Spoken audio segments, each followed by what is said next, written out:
हुतात्मा कारखान्यावरील होणारे आंदोलन थांबवा, याचा परिणाम कारखान्याच्या कामावरती होत आहे. काही मंडळी बोलतात खूप, त्यांचा उल्लेख करून मोठे करायचं नाही.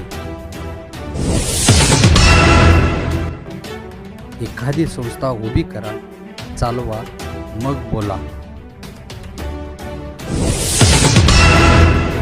आयत्या पिठावर रांगोळी ओढण्याचं काम थांबवा.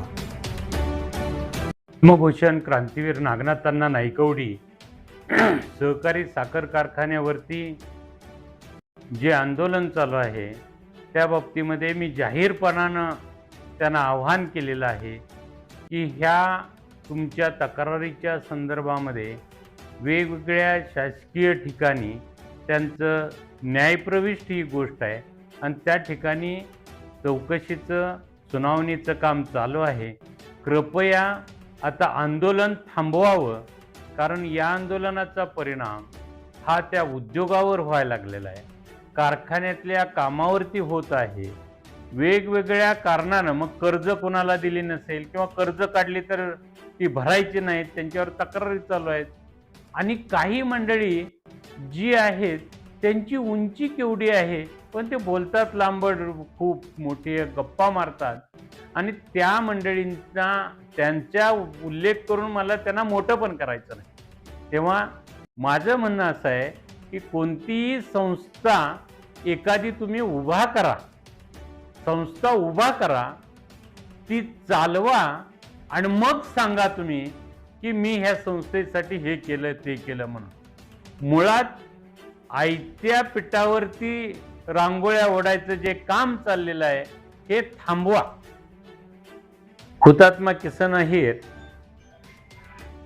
आणि क्रांतिसिंह नाना पाटील यांच्या पुतळ्याच्या कामकाजाला अडखाटा केला, अशा पद्धतीनं सुद्धा काही वावड्या उठवायचं काही मंडळींचं चालू आहे.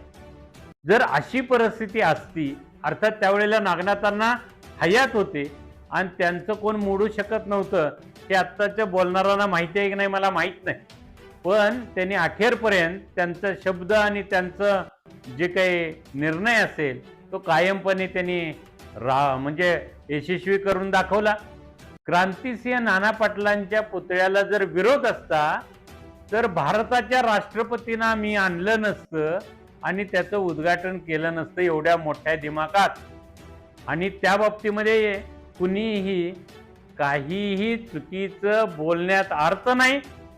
हुतात्मा किसन अहिरांचा पुतळा सुद्धा अण्णांनीच उभा केलाय आणि त्याचं सुद्धा उद्घाटनापासूनच्या सगळ्या कामं जे आहेत ते मीच केलेत, पण मी आत्तापर्यंत असं म्हटलो नाही की मी केलंय असं. तेव्हा हे सगळं जे आहे हे अण्णांच्या आशीर्वादानं, अण्णांच्या मार्गदर्शनाखाली काढलंय आणि चुकीच्या भूलथापावरती जनता विश्वास ठेवणार नाही. तुम्ही कोणत्याही प्रकारच्या भूलथापा मारू नका, त्याचा काहीही उपयोग नाही.